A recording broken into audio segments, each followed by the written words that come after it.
from Los Angeles, California, with the Mad Scientist Party Hour.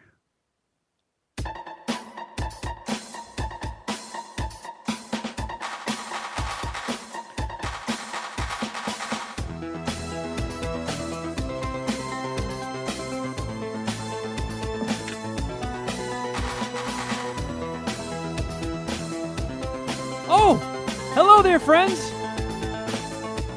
Welcome to the 500th episode Piss-travaganza of Mad Scientist Party Hour. My name's Kevin Kraft, joined once again by a man who has no pants or underwear on and is currently slapping around planet Earth's most chapped and calloused boner.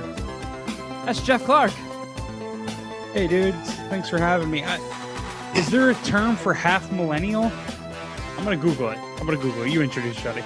And beaming to us from the apocalyptic wasteland of the future, the bearded man who at this point has probably eaten his weight in boogers, Shuddy Boy. Yo. Brap, brap, brap. There, I didn't forget it that time. I threw in a third one. A triple brap. Man. Good evening, Mad Scientist. So the Roman numeral is just a capital D. That's 500, capital D. That makes sense. So this is capital D, MSPH. It's a big deal. Roman numeral D. Roman numeral D. Yeah, excuse me. Get ready to What'd I take this say? capital D. You know what I mean. You also Johnny said half a Dailies. millennial. Half a millennium. Yeah, that's what I meant to say. Half 500, right? I don't know. Fuck, big D. Yeah, I could have said it a lot. Every other way I could have said it would have been better than the one that I picked. Yep. But Yep, absolutely.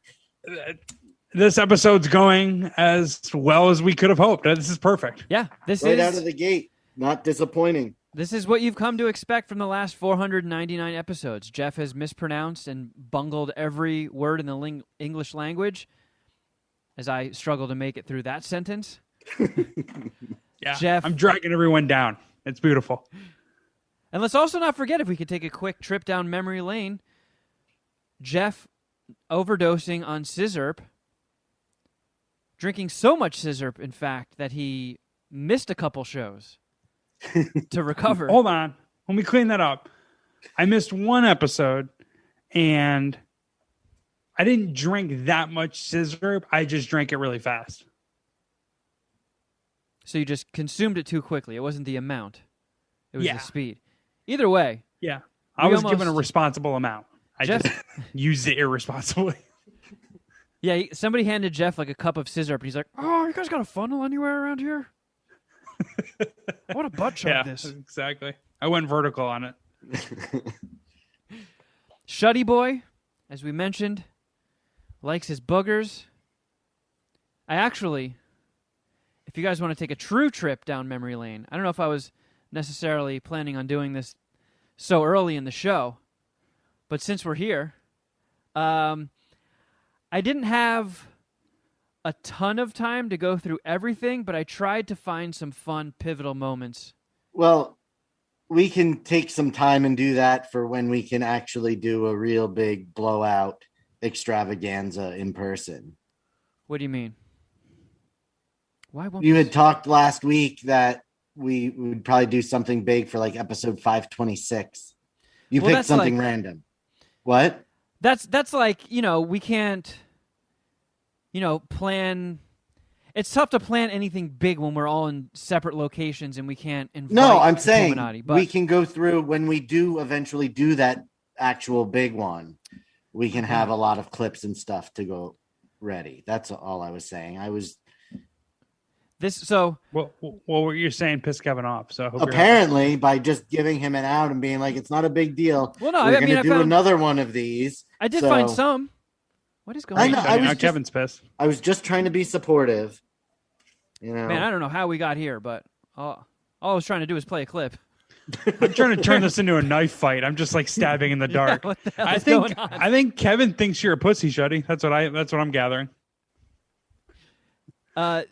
This clip, hopefully we don't get Shuddy in trouble with this, has Schmoopy. If you remember Schmoopy, I have no idea who that is or what you're talking about. I also don't remember her. Do you remember, man? Because I was just going through like old episodes and stuff. Do you remember Half a Foot? That winning nickname. Yep, I do. Half a Foot. I do. Man, we dug deep on that one. So, I think this is from episode 161 when we learned God, that was so long ago. of Shuddy's. That's the repulsive Mortal habit. Kombat episode, right? This one I think was just called Bearded Booger Eater. So then it was just when Dom was on. No, this is Schmoopy. Here, Oh. listen. I What's the thought big Dom thing? was the What- other one than- who said that. I think Dom pointed out that you pick your nose. Maybe this will spark Let's something. go to the tape. Let's go to Yeah. the tape. What's the big thing? What other than boogers and farting do you not like that Shuddy Boy does? What else is there? It's booger related. You eat them, don't you? You eat your fucking boogers. Occasionally, yes, it's true. What the fuck? Game over, son. Wow. Whoa! Whoa, that was a revelation. God bless you, I've been Schmoopy. leveled here. I wish the fans could see the look on my face. You eat your fucking boogers? Wait, Let me give yourself a wedgie. Like, Let me try and explain what Jeff's face looks like right now. It's actually kind of similar to when Christian She admitted just- that she Adrian just Curry spit- fucks him in the ass with a strap on. Like, Jeff just had that same exact reaction. She just spit all over me. what the fuck? You eat boogers. How you can't cast What? aspersion because she spit on you? Yeah, like, seriously. And that didn't, like, start, like, a few years ago. Like, you've been doing that forever. You've always eaten your own boogers, haven't you? You fucking weirdo. What do they You taste did it like? on the ride home from Georgia, and trying to teach my 3-year-old that it's cool to do. Go! What do you mean? Give us a scenario. What do you mean? He just dig it up in his nose and then sticks it in his mouth and tells my 3-year-old, "Hey, eat your booger." Oh, man, like, looks pretty tasty. he pitched the And yet my idea to 3-year-old her? says, This is "No, a I much don't longer eat my clip boogers." than I was Fuck yeah. expecting. But not the Jesus. 32-year-old man-child. So how would you describe the taste of your boogies? Yeah, what do they taste like, huh? Candy? Oh, fuck. The sad part is I was sober at that point. I might have been drunk, but I wasn't smoking pot because she was not cool with that. So I Man. wasn't even high during this conversation. What a weird Weird thing to what not the be deal cool. breakers are, huh? I know. Like, you digging for gold and eating it right in front of her doesn't even faze her, but she's like, you better not smoke pot, because that could lead to weird things. Man. Southerners, you know? They have weird principles, I guess. I Yeah. don't know what I'm talking about. Another big show moment. This is from episode 102. This is when we learned another big revelation about Shuddy. This one's Oh, Jesus. not as embarrassing, but still a very fun, pivotal moment in MSPH history that still gets referenced when we learned of Shuddy's fear of geese. Oh, Was Do you it- ever have dreams that you're getting attacked by pigs? no. Like, man, I did have a dream about Canada geese attacking me. why were you- Canadian geese? Were you farting? No, they're assholes. That's why. Oh, They're the spawn of the demon. I thought like you were farting a whole bunch while you were sleeping, and then the farts No. translated into I don't- ducks I don't- into dream world. No, you know that I hate them. What, farts? No, geese? Canada geese. Yes, What are you saying Kennedy geese? Canada. Canadian geese? They're not called Canadian geese. They're called Canada geese. Do I need to Google this shit and prove it to you, Jeff? No, it's fine. I just didn't hear you. I was All right, also so wasted during Canada that geese. conversation. I How- can hear what it do in you my mean? voice. How are you afraid of them? I am fucking terrified. Like if you see one, it's like, well, I mean, what do you mean? It's Whack, like- whack. It's panic attack. I feel I hate all animals. So I besides a dog, I do not fuck with animals. Kevin, we have been long enough that you should know this. I'm actually hurt. You don't. Oh, fuck, man. Oh, now You my never feelings told me, hurt. and for good reason. Holy shit. Yeah, You're you afraid pussy. of Canada geese? What about Dude, regular I- geese? Nope, just the Canada. Just those fucking demons. Those with the black fucking necks and French heads. Canadians. I don't like their beady little eyes and hockey jerseys. Shuddy. No, I was attacked by a flock of them when I was little while feeding the ducks. So, Who racially profiled them as Canadian, They- though? Like, how did you figure out they were Canadian? that's the name. That is what they are. That's their name. What do you mean, though? I don't get that. So when I see a goose, what do I think? The black one, the ones with the black necks and black heads and gray bodies. The African American geese? All right. Yeah. Let's stop it there. I don't feel like that was going to go in a direction that was good for 2021 internet. So that was from episode 102, which it was actually a pretty epic episode. Like, lots of shit happened in it, and that was when, do you remember when we tried to do Chatroulette? Yes. Yes. So that was like, I don't even know if that's still around today, but Chatroulette was a thing where you just sign onto this website, you flip your webcam on, and it would cycle you and connect you with just a random person who also had their webcam on. And a lot of time it was people showing their penises, or who knows, people just doing weird stuff. And we thought it would be a funny thing to incorporate into the show. But in order to get an active Chatroulette account, you have to get thumbs up from 3 different people before you're allowed to turn your webcam on. And since, oh my God, it's a website mostly of perverts, they get pissed off when you don't have your webcam on, so they give you a no. And it took many, many tries of us doing this on air before we actually got approved, because people just kept downvoting us, and then that would nuke that email address. So this was the episode where we actually got approved. 3 people gave us a thumbs up, and we were able to turn our webcam on. And I think it was cool because we just stumbled upon, like, some guy I think had his sunglasses on and was just dancing. Like, we got some good weirdos, and we got some cute girls, and I think we also got the first ever Jeff impression. I think this was the first episode where I ever did the Jeff voice. Oh, people love that. All my friends and family love this. So this is when we connected with a girl in New Zealand. And it's kind of hard to hear her because we had 3 computers going at this point, and we couldn't connect the audio to it. So you just hear her kind of in the background. Okay, so is there actual legitimate beef between New Zealand and Australia? You're cuter than any Australian I've seen, but I don't know.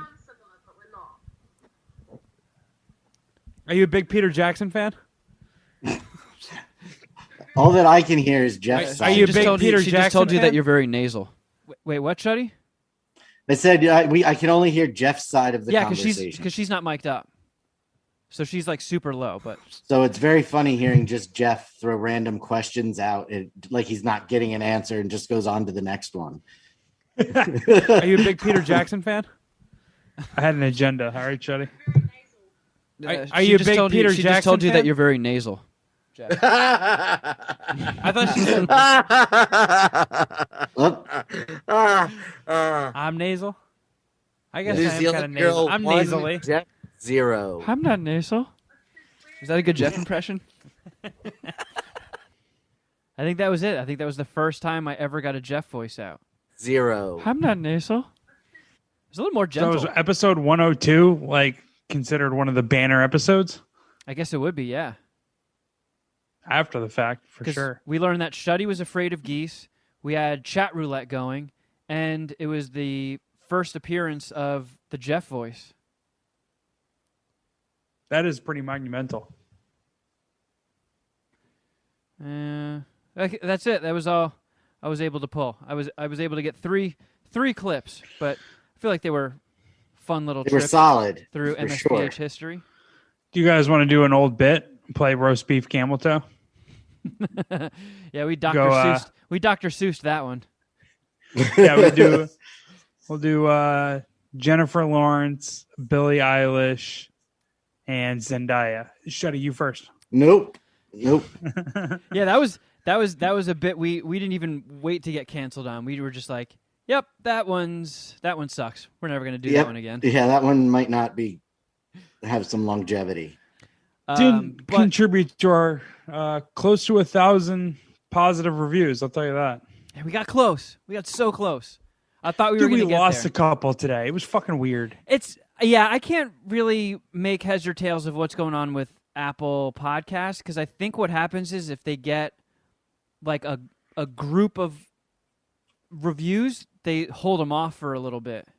Because I've seen it happen where I check and we're down reviews than the last time I checked. I'm like, wait, what the fuck happened? And then we take a big skip forward. So maybe they're caught up in some sort of review process. But shout out to the Puminati for trying. Oh God, so fucking close to getting 1,000 reviews by episode 500. But I get it. I don't like doing stuff either. Technically, we're at 988, but I looked yesterday and we're at 990. So it's weird. Yeah, I don't know what happened. Well, hey, Shuddy, I know you've got a full tank. We just listened to some old memories, and it's time to make some new ones.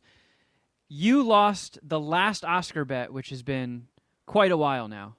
It has been. It's been a year. The Oscars were in February of 2020, so it's been over a year that I haven't been able to pay up on this bet. And the bet was whoever loses has to pee in a bong and do a bong hit through their own pee. And we wanted to make sure that this was a bet that would be paid off the next time we were all in studio together. It might be another couple of months before that's able to happen again. And, we're here. Here we are. It's a milestone episode. We want to do something special for you guys. And Shuddy Boy is cool enough to step up to the plate and deliver to make the Puminati happy and do something special for you guys. This is what they want. This is what they want. I'll admit, I am very nervous about this, for sure. Take us through your thought process. What? I mean, what could go wrong? Yeah. Well, I mean, I have been drinking a decent amount of water today versus soda in preparation. I'm worried about like the bad stuff that's in pee. Ingesting that into my lungs may get me sick, like the uric acid and the bad stuff in pee. So hopefully that doesn't happen, but I'm not welching on the bet. That I'm just voicing my concerns in case I do get violently ill. I do have a trash can next to me.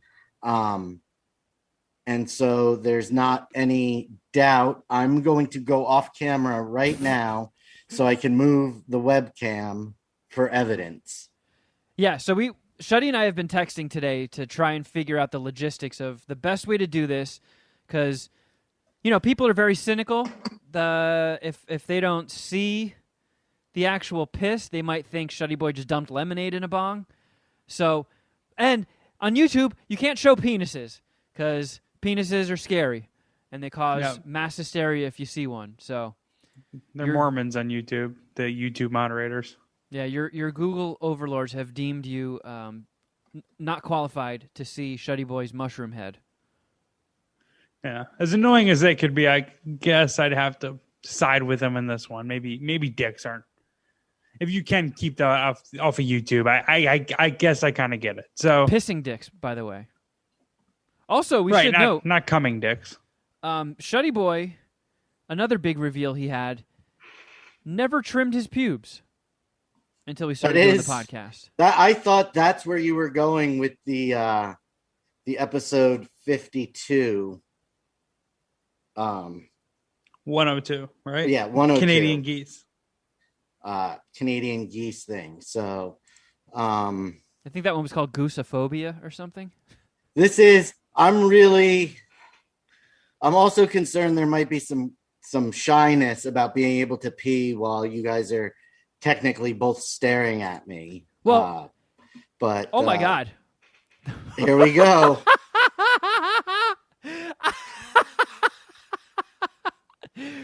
This is happening. I hate this idea. This is the world's worst POV video I've ever seen. And if it makes you feel any better, Shuddy, I am sort of a brother in solidarity. Okay. I'm going to have to learn how to blur on iMovie. Because we definitely just saw like a millimeter of dickhead whacking in the corner.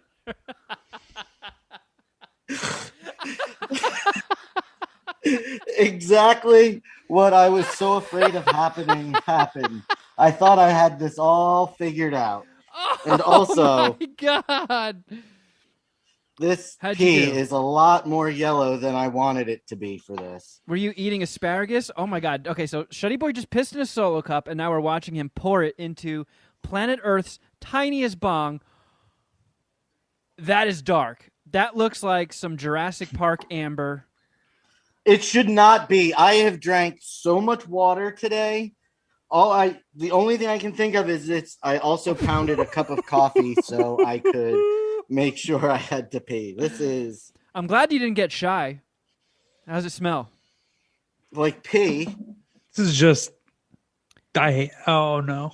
I did accidentally eat 15 I just have pounds to of take a hit asparagus. from this, right? I don't One have hit. to like pack this bowl full, right? No. One hit, and you have paid your due. Yeah. Jeff looks like this is more torture for him to go through than Shuddy Boy. I can't believe I accidentally shook my penis into the fucking frame. I mean, if it makes you feel any better, Shuddy Boy, there was an episode where I did piss into a teacup and drink it. Yeah. But makes you that feel was better. not on. Did we put that on YouTube? It's on YouTube. All right. Did you pack it? I did. It is. There is. Oh, A nug. All right. I hate this. Fuck, I hate this. Jesus Christ. Oh man. I get no.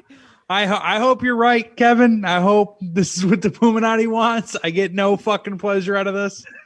It's terrible. I mean, It's terrible. people have been hounding us like, hey, when is Shuddy Boy paying up on the bet? And you're welcome.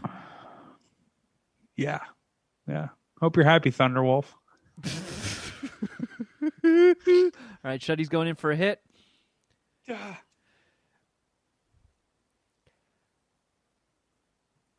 It's lit. I see smoke coming up. He didn't even it cleared the chamber a little bit. He's clearing it. Does it He's not have a clearing it with a slide? G. Does it not have a slide? It has a shotgun hole. Oh. It's really shitty. Oh, Shuddy does Pussy. not look good. He's dry heaving. He is dry Here. heaving. Shuddy Boy's neck has disappeared. Oh, that was close. That was almost a puke. Oh. Oh my God. This seems like it's getting worse before it's getting better. I don't even. Do you need to just barf? Just barf. You got the trash can. Just let it go. Ugh. You got that dope ass cat shirt. How's the high?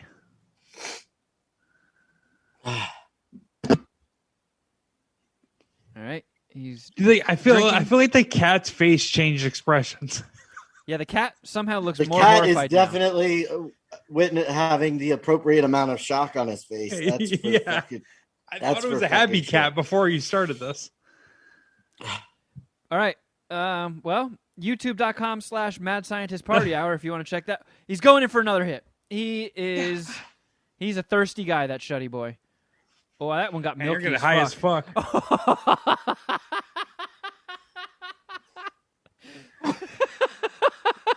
Yeah, so what you get, parasite, you dumb fuck. You know. Oh, God, the uric acid. oh, fuck that. I'm glad that's over with.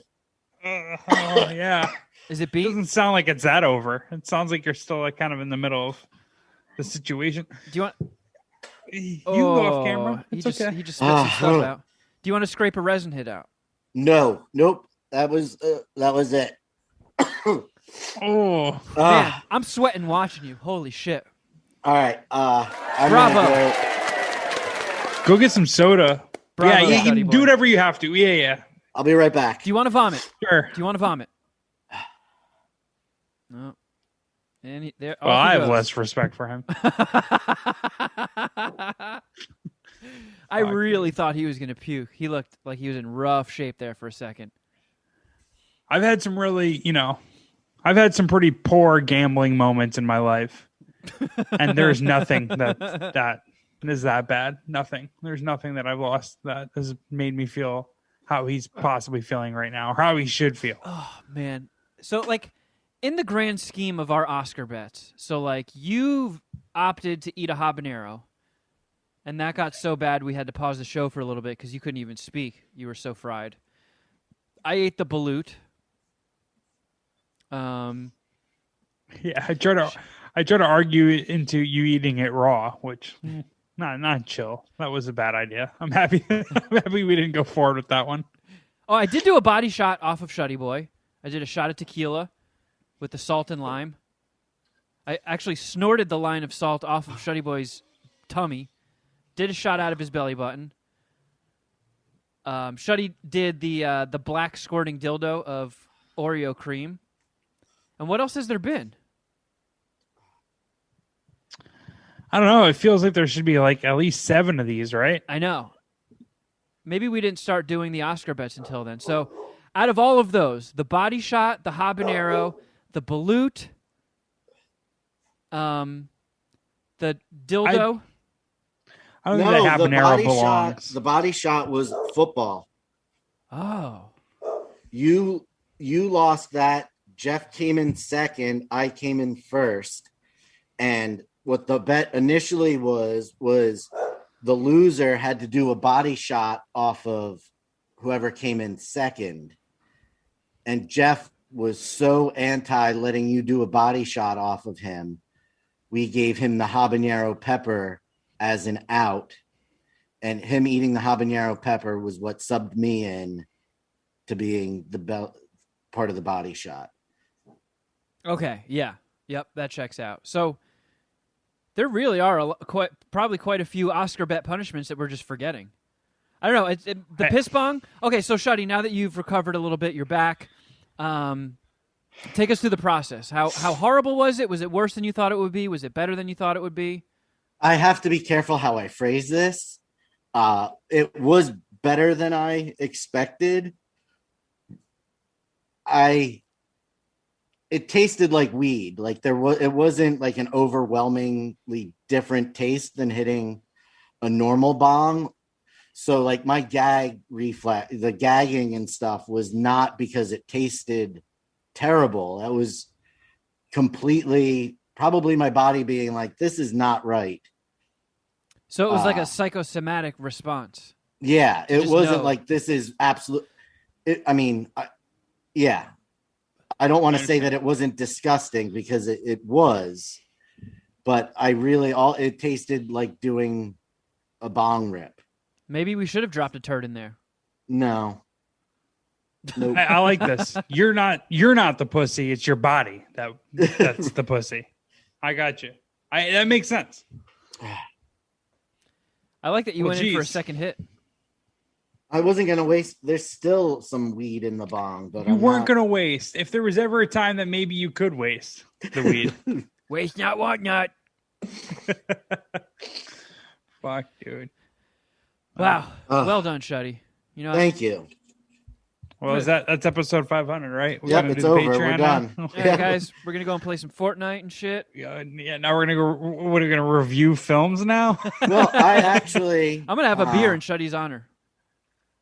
I prepared something special for this episode, other than the pee bong and my shirt. I'm gonna roll a blunt. That's what I'm gonna do. Okay, cool. Is it Letterboxd D? No, I did just a quick little tabulation of our.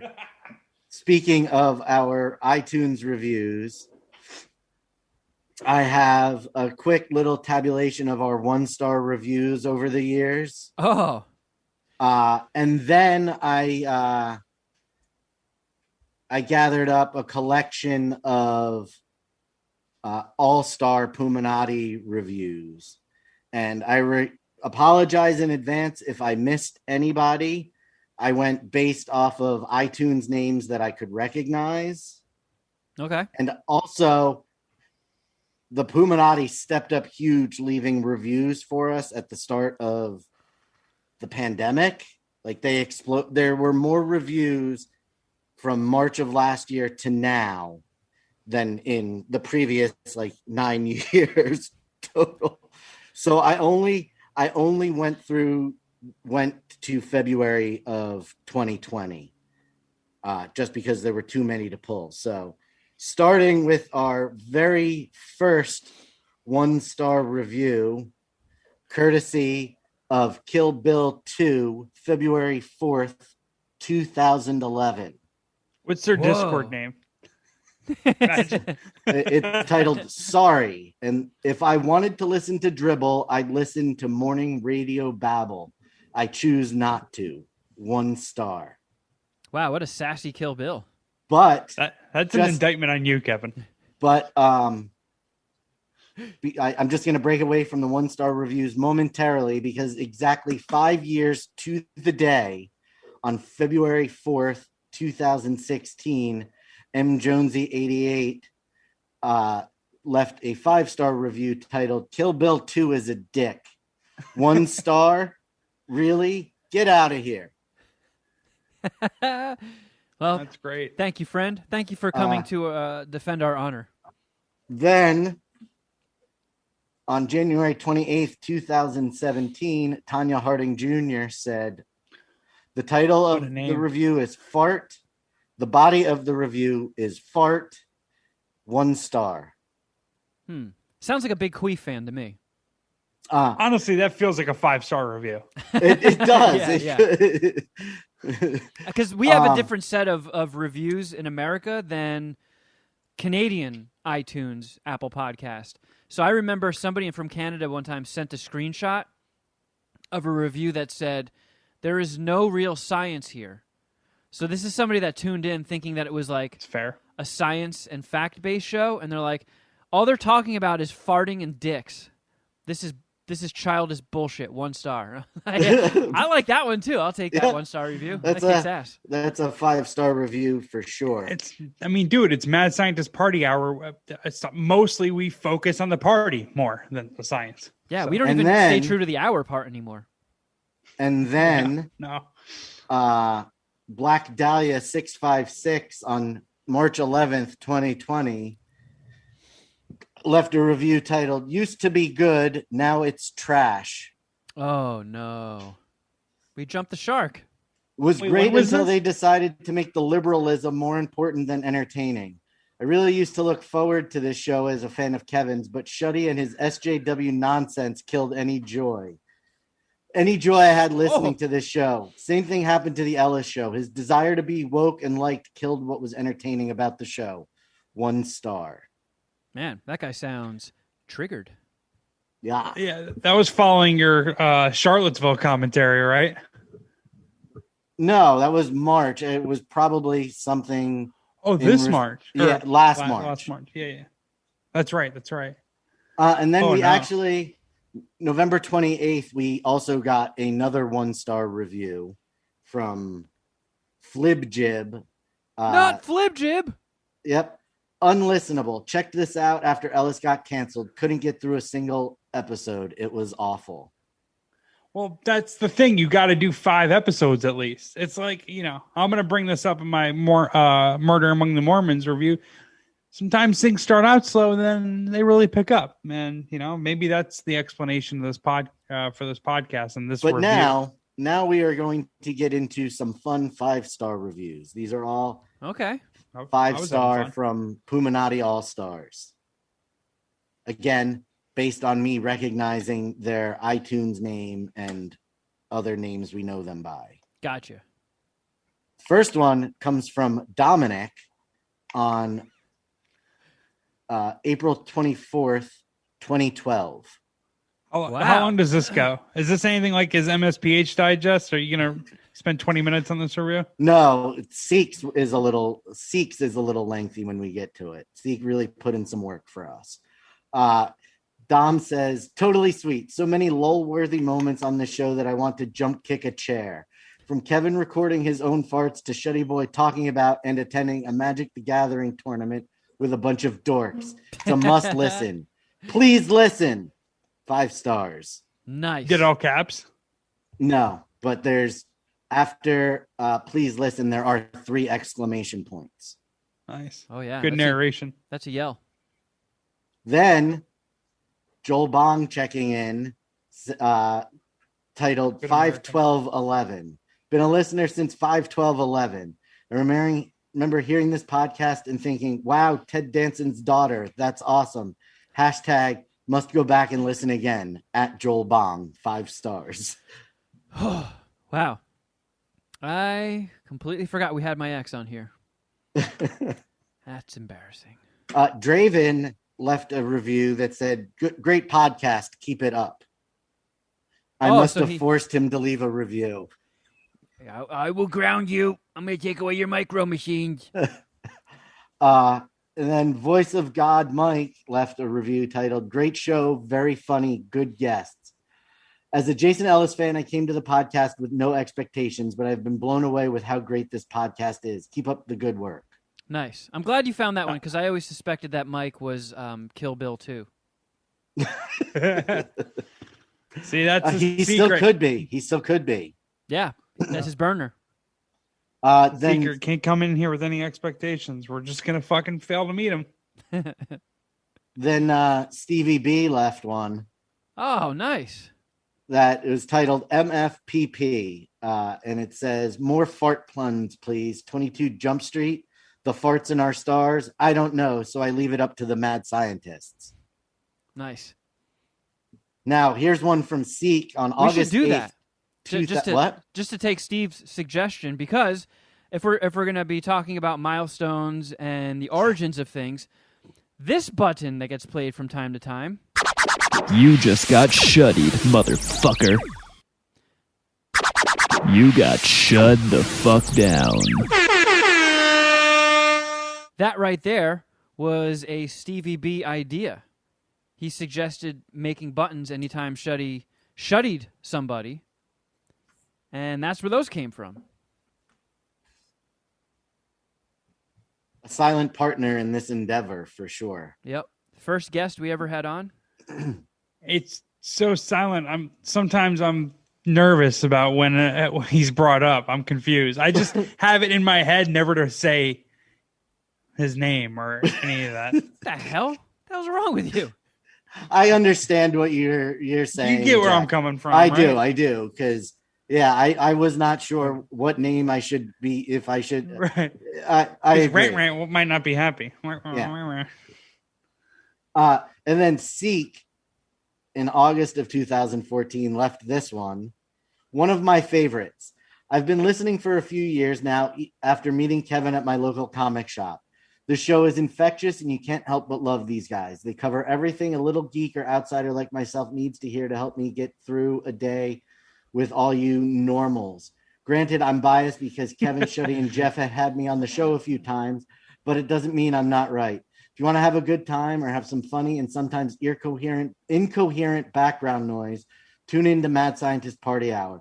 Give it a 5-star review like this and link your Amazon account through their link so that every time you buy something, these kids get a small donation to help keep their audio on point. Enjoy the show. 5 stars. Remember that? Amazon sponsorship? Yeah, sponsorship days. Yeah, I think they axed all those links pretty quickly when they're like, wait a second, we don't need these fools. We're Amazon. Who the fuck needs advertising? It's weird that advertising is a thing in the past and our show just keeps growing. I know. Yeah. Like less businesses, like we have a lot less opportunity at getting sponsored, but a lot more opportunity at making money. Well, that's because like, weird. I mean, when this podcast started over 10 years ago, everybody and their mom didn't have a podcast. So you didn't necessarily need sky-high numbers to start getting ads. And then, as every bored actor and noteworthy named person was just like, well, I'm going to do that too. Yeah, they kind of stole everybody's thunder, put our download numbers to shame, and then it was like, yeah, we're not going to give you guys any money. Fuck you Pretty guys. much what you're saying and what Kevin's saying is Dax Shepard fucked us right in the ass. Ooh, Dex. Any more Shepard significant fucked us ones? right in the ass. Shuddy? Actually, this one strikes me funny because Pete's wife left a review almost 5 years before Pete did. Maybe she turned him onto the show. It's wife of Pete, November 15th, 2016. Incredibly insightful is what it's titled. Oh, wow. I love this podcast because it represents why I fell in love with my husband. Poop jokes, video games, and comic books. Get to listen every week while he does, and I couldn't be happier. Look at that. Bringing people together. Mrs. OP, do you have a friend or like a cousin who's single, maybe? What? This is exactly what you love about your husband? Wow. And then just a couple of funny, noteworthy things in all of the reviews on iTunes, US iTunes. A form of the word fart appears in 22 of our reviews. I didn't even know you could search words. A form of the word poop appears 9 times, and a form of the word dick appears also 9 times. It's a good ratio. Beautiful. Yeah. I'm into that. So wait, hold on. Fart was the most? Fart was the most, yes. That checks out. Okay. Yeah. Good job, guys. That is 22. What's the word I'm looking for? Keywords? References. No. Unique comments. So in 22 reviews, it's mentioned. It's actually mentioned. Fart shows up 29 times in our reviews, but it's 20 in 22 different reviews. Well, that's Does that make sense? Important distinction. Yeah. Well, thank you, Shuddy. That was. If we're tracking this, it is very important. Thank you, Shuddy. Yeah. You're welcome. All right. Well, would you guys like to do a very tried and true fan favorite, Jeff favorite segment? Yes. In honor of episode 500? Ladies and gentlemen, it's now time for today's Random Brain question. All right, so bear with me on this one. Why does it look like you don't really want to ask this question?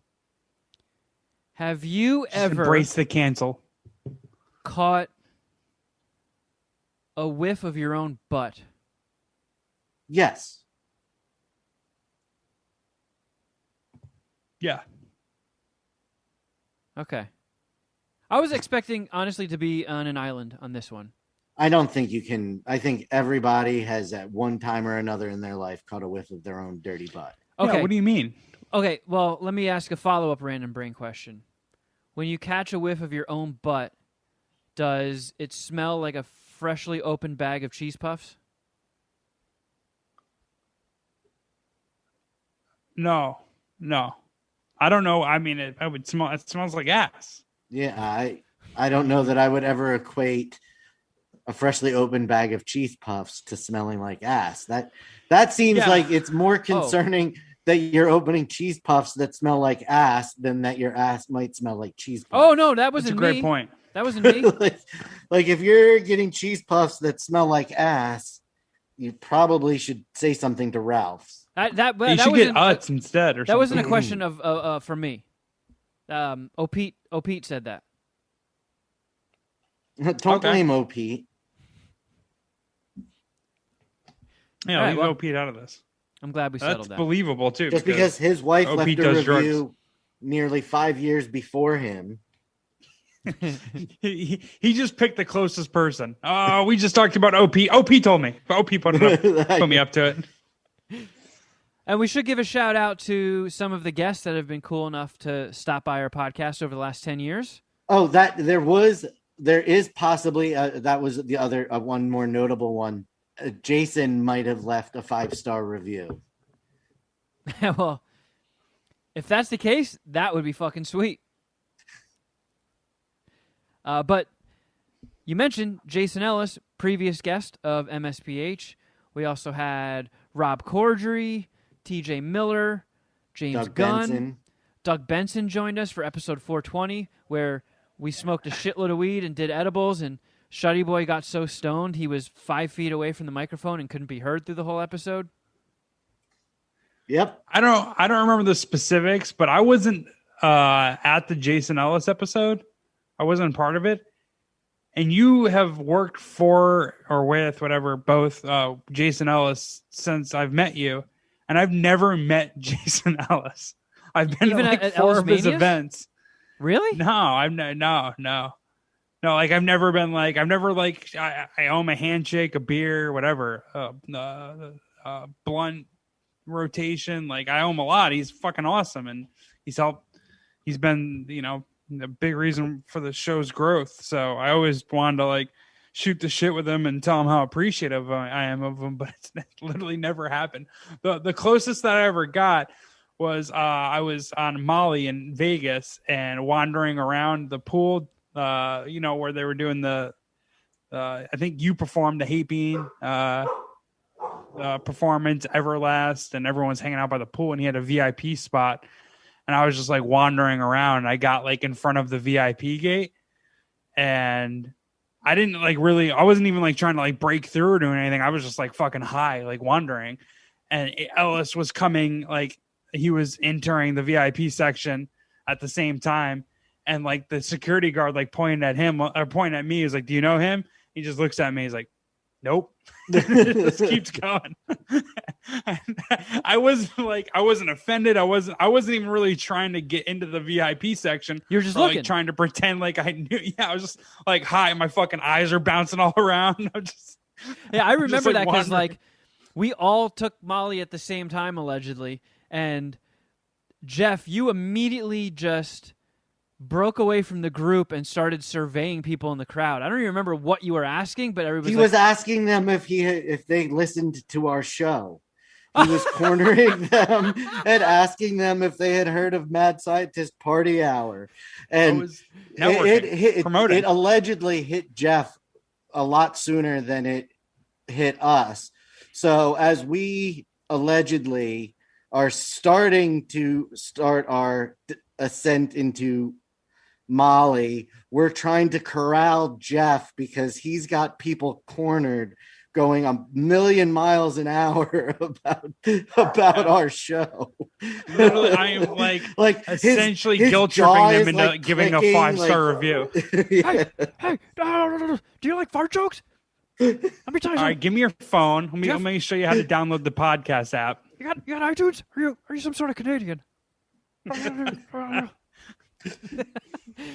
Yeah, and that was funny too because it got to a point where eventually we all leveled off, and Jeff and I went to go take a piss one time, and on the way out of the bathroom, a fan recognized us and was like, "Oh my god, I love MSPH! You guys are the best. Is it cool if I get a photo?" And Jeff and I both got like within inches of his face, and we're like Hunter S. Thompson now, like, "Oh, you like the podcast, huh?" And I saw the fear hit this guy's eyes. He was like, and just ran away. Yeah, he might be Kill Bill too, actually. Yeah, we weirded that. We might have lost a listener that night. But luckily, Jeff's surveying gained us a handful that made up for it.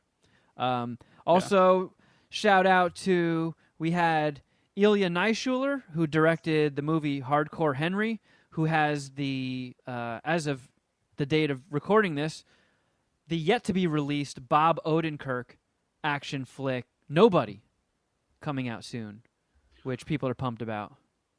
Wait, he directed that? Yep. That movie looks so fucking awesome. Yeah, it's Ilya's. Damn it, that's cool. Yep. Yeah, I wish he was still around L.A., because when he was doing Hardcore Henry, like, him and I were hanging out a decent amount, so he took me to, like, the studio, and I got to see early screenings of it, before they had even finished all the CGI and stuff.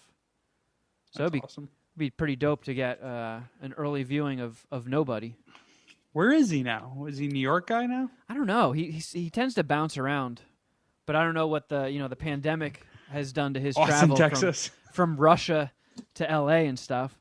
But we also had members of one of my favorite bands, Skeleton Witch, on, Esther Koo, Curtis Armstrong, the legend Booger from Revenge of the Nerds, who broed down with Jeff because Jeff, you found out he was like Salt Guy or something in some movie you liked. Like, yeah, this movie Bully with Tom Arnold and Rick Moranis. He was like one of the teachers there, and he like one of the scenes was him like just dumping salt onto the fucking school lunch that he was eating and like tweaking out. And like I talked to him about we've mentioned this a bunch of times, but I talked to him when he was on MSPH, and he didn't remember. Like he thought I was making up a movie he was in, and then I pulled like the fucking one of the stills or one of the photos from him. I'm like, "See, dude?" He's like, "Oh yeah." I am Salt Guy. No shit. Yeah, Doug Jones.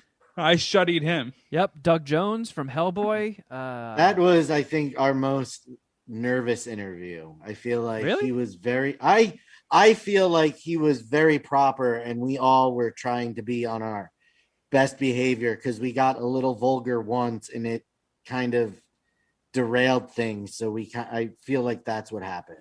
See, I felt sort of like the opposite. Like I was a little nervous having him on because I didn't know if he was a good fit for our humor, but I, enjoy his work. And when he came in, and he's a big hugger, and he gave us, and I feel like Jeff's even weird about that shit, but he gave Jeff a hug, and Jeff was like, "Oh yeah, he's a good hugger." He's a very comforting guy. So I was like, "All right, I'm ready to shoot the shit with this guy."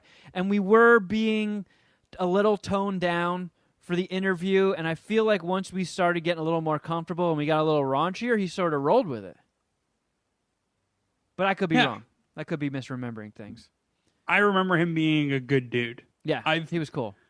We talked about like maybe rehashing some memories or talking about our favorite moments in MSPH history, and I've been high throughout most of the recording of this, so it's like, if you're pressing me, I don't know if I can come up with anything. Remember when we had that guy on who was mostly an indie director, and he had just released that video game? Oh, you mean James Gunn? Oh yeah, that guy. That was my most nervous interview because I was a big fan of his because he wrote the remake to Dawn of the Dead, which I thought was sick, and I had met him briefly in New York because he's a giant Howard fan, and I met him when he was getting a tour from Richard Christie, and that was a day when I had hemorrhoids. So I forget who had told me to get like dump Epsom salt in a bath and like sit in sort of a shallow, warm bath so your bunghole is soaked. So I got in the tub, and I was wearing a Ritalin patch, and the heat of the water dumped all like 1,000 milligrams of the Ritalin patch into my body. And then I was tweaking like a crackhead when I was interviewing James Gunn. And that made me very nervous. It was like the worst timing to ever get hemorrhoids. I remember you telling that story on the show, on the episode. Yeah, and then he filmed Jeff breaking a karate board. He directed some MSPH content. Yeah. It's on YouTube, yeah. Yep, that was fucking cool. And I believe, was it when you asked him if he had anything to plug, he said he had something, but he wasn't allowed to talk about it? Yep, and it was Guardians. Yep. We got him right before he could start talking about Guardians of the Galaxy. I think if it had been a little bit later, we wouldn't have gotten him on. I was actually talking with him about getting him back for a second time, but he like switched assistants, and the person there was like a break in the communications, and I was just like, I'll fucking stop bothering him. I feel like he hasn't had a moment of downtime since, juggling like the Suicide Squad movie now and Guardians 2 and the Peacemaker show that wasn't even a thing. Yeah. That's now being filmed. He probably had the busiest pandemic out of anybody. And we had, Fitzdog, Greg Fitzsimmons came by, Bobby Kelly. We had some cool Graham people. Elwood. Chris Gore, Jeff's best friends. I was just the Graham Elwood one went better than Chris Gore. I think it was beforehand. I was growing him on the Trader Joe's sushi, and that was an uncomfortable interaction. But otherwise, I thought the episode was fine. Yeah, you lost him in the Easter egg, which the audience hears last, but we actually do first. So that set the tone when Jeff was like, "Ew, you're eating fucking Trader Joe's sushi? Who eats that shit?" And he got so offended. He was so pissed at you for calling him out on his sushi. It is a dick move. He's like, I'm eating this. This is what I want to eat. Whatever. Fuck you. Yeah. It's just like, all right. It's like, whew, man. But thank you, the Jeff, one for that, setting the tone. I regret the Fitzsimmons interview podcast the most because, like, looking back on, I was pretty high for that episode, and like if I like look back on it now, I actually think he's probably the funniest person we've ever had on.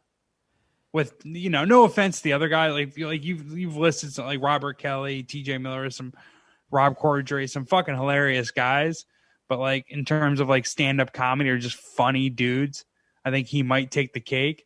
And I just feel like I sucked that episode, and I don't know. I would love to have him back. I don't remember you having a subpar performance, but I co-sign what you said, and this isn't just because like I worked for Greg. He really is one of the funniest, sharpest stand-ups, and does not get the due he's deserved. He deserves to be fucking mega. Like he should be a he's household fucking name. hilarious. Yeah, I've seen him do stand-up in LA so many times. I actually saw him do stand-up when I was a little kid on like a school trip. So the only thing I was familiar of his was like his Howard Stern appearances, and he was always funny, but it's like hard to overshadow, you know, that crew, that culture, the Howard Stern. Like Howard Stern's just going to be funny regardless, right? Yeah. And he's always going to kind of like, it's his show, so he's always going to be center stage. But then when he came on to our podcast and I was really high, I just remember just like how fast he was. And I really was like, even like some of the comedians we've had on, you know, I think that I'm pretty fast and I can keep up with them, you know, at least in conversation podcast form. And he was like the one guy I was like, fuck, man, this guy's good. This guy is fast. Greg's a sniper. Yeah. Yeah. Did we mention Esther Koo? I was just looking at my list. Yep. Okay. I think that was She was cool.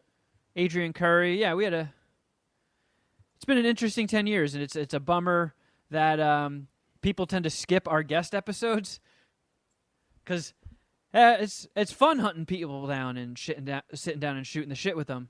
But I feel like the Puminati, again, not trying to speak for the Puminati, just trying to anticipate. I feel like they like it when it's the three of us bullshitting, or if we bring in like a Dustin Ibarra or Seek or Alex, just like a homie to be a fourth voice shooting the shit rather than like an interview / appearance. And if that's what the people want, that's what we'll give them. Yeah, that's how it is for me. And the few podcasts that I listen to is it's just sports podcasts, but like when they're interviewing someone, they bring someone to interview, they're not talking current topics or just riffing. It's like I skip those episodes. So like, because we talked about this for years, and I will never really listen to podcasts before like maybe 3 or 4 years ago, just by doing one. And you've always said like, yeah, our download numbers like don't do well. They actually do worse when we have guests. Yeah, there's something that just never made sense. You could never rationalize it. And it's just like a hard thing to like kind of wrap your head around. But it's just as simple as like people just they like the show, and that's what they want. They want the show, and it feels like with a guest you have to like digress or move away from the show. So. You mentioned Jeff Everlast, and I did a little MSPH homework and watched a movie that Everlast is in, which I didn't even know he was a part of. But I watched Judgment Night. Wait a second. Is he is the bald guy, isn't he? The gangster. Yeah, he's one of Dennis Leary's henchmen. No shit. That's cool. I couldn't place that. But now that right when you said it, it's like, oh, fuck, that is him. Okay. Yep. Hold on. Let me go get my ashtray. I can hear you anyways. This is the most excited I've been for a movie review. I can't, because I honestly have been in an echo chamber on this movie for 27 years. And I've never heard anyone say anything bad about it. So, and I've just assumed it was great. So go ahead. Yeah, I don't have anything bad to say about it. It wasn't exactly what I expected. I thought it was going to be more of like a bunch of cornballs get trapped in the hood and then chased by gangsters, but they just get chased by Dennis Leary. I thought it was going to be like the whole hood is out to get them because they're cornballs. No. It's because they witnessed something Dennis Leary does, and Dennis Leary's out to like cover his loose ends or. So like Jeremy Piven gets a gigantic RV that he scams from a dealership and takes Cuba Gooding Jr., Emilio Estevez, and Steven Dorff and himself to a boxing match, and they try and take a shortcut through the hood, and they think they run over somebody, and they get trapped there, and the RV gets stuck and explodes, and then they're getting chased by Dennis Leary and Everlast and a couple Peter other Green. dudes. Oh, yeah, the bad guy from The Mask, who, I don't know if you're familiar with this comedian, Adam Hunter. Anytime I see Adam Hunter, all I see is the bad guy from The Mask. No, I'm not familiar with that guy. Just Google comedian Adam Hunter. He looks so much like that guy. It's insane. But some of it was like a little corny. But it was definitely enjoyable. I like Dennis Leary as a villain. I thought it might be a tough pill to swallow. Him, like, he's been bad guys in movies before, but as like the big, heavy, like super scary guy, I was like, it's fucking Dennis Leary. I've had so many laughs watching that guy. How can I be intimidated? But it was solid. I don't know if Clark Classic, you guys had to have seen it at the right age. I don't know if I'm putting it as a craft classic. Fair enough. Don't say it, Shuddy. Kevin Kraft I see you classic. fucking Don't cut off the first K. Don't get us canceled on 500. Just episode because 500, you cut it off doesn't mean the Puminati doesn't know it's there. It's a silent K. But I liked it. I thought it was solid. It was entertaining, intense, and mostly solid performances. There's just stuff here and there where the delivery was a little flat or forced, but I dug it. I'd say it's a solid 3.75 dicker. Oof. All right. You can see the That's hurt not in solid Jeff's in my eyes. Yeah, that's not solid in my book, but whatever. I mean, if you say you enjoy it, that's kind of good enough for me. I mean, I am a little disappointed it didn't get a higher score, at least break that 4 dick bar, but hey. I mean, Can't fault you for being honest. It's a movie that's 30 years old at this point. So some of it was a little dated. And well, all right, can you talk about that though? Because I feel like all right, so there's no cell phones obviously, but like there's works, the premise works. There's a cell phone in it.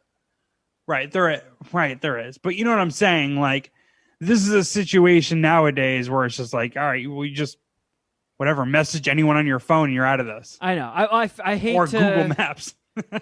This is going to seem like a fired shot here, but I feel like Emilio might have just been there to get a paycheck and not put the effort in. I think that's a fair criticism.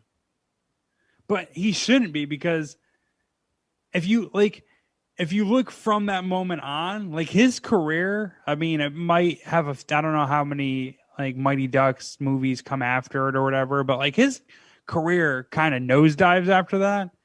Whereas Jeremy Piven kind of goes up and down and then goes through the roof during Entourage. Cuba Gooding Jr.'s career just ascended from that spot. Dennis Leary, too. Not to say that movie was the reason why. Steven Dorff has had, some pretty... He's good. He was good. Yeah, he's good. And he's had a consistent career and for I feel a while, like if Cuba did his radio character in this movie, it would have added an entire extra dick. I was actually curious when I was watching it. I made a note in my phone.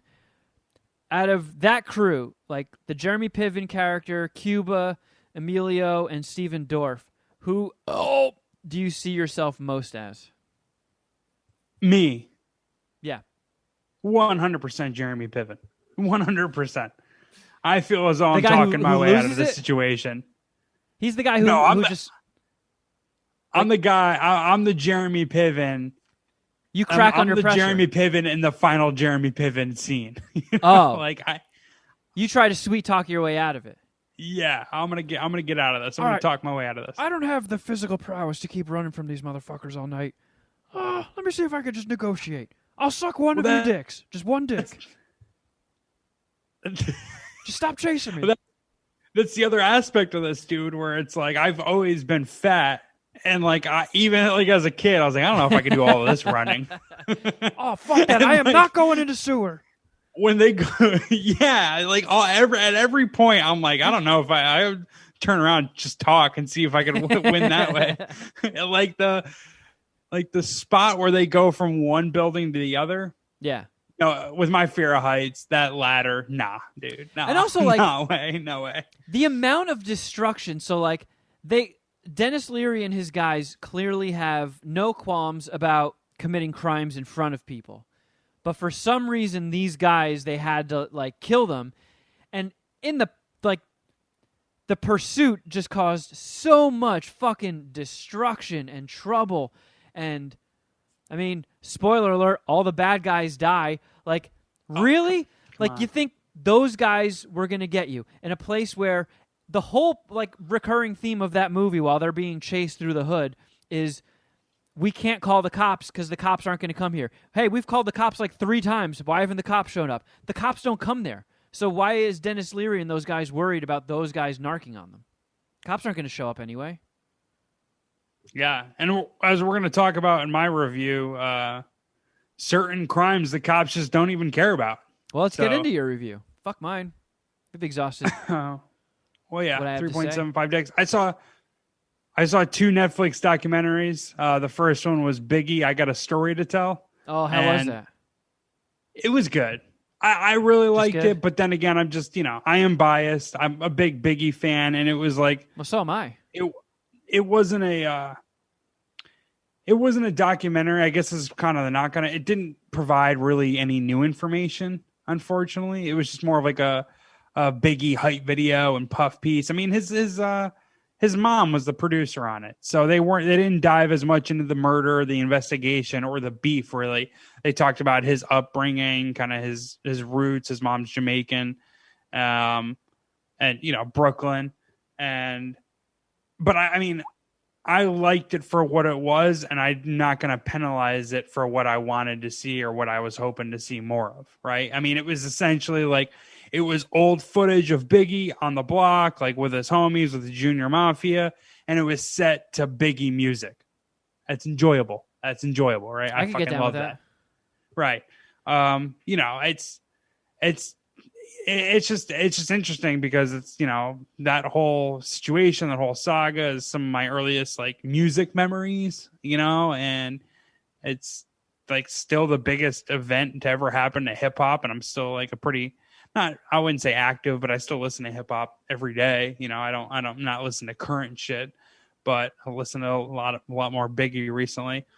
I do find one of the funny things to me about that, or just any story about Brooklyn, is how different Brooklyn is today to what it was growing up.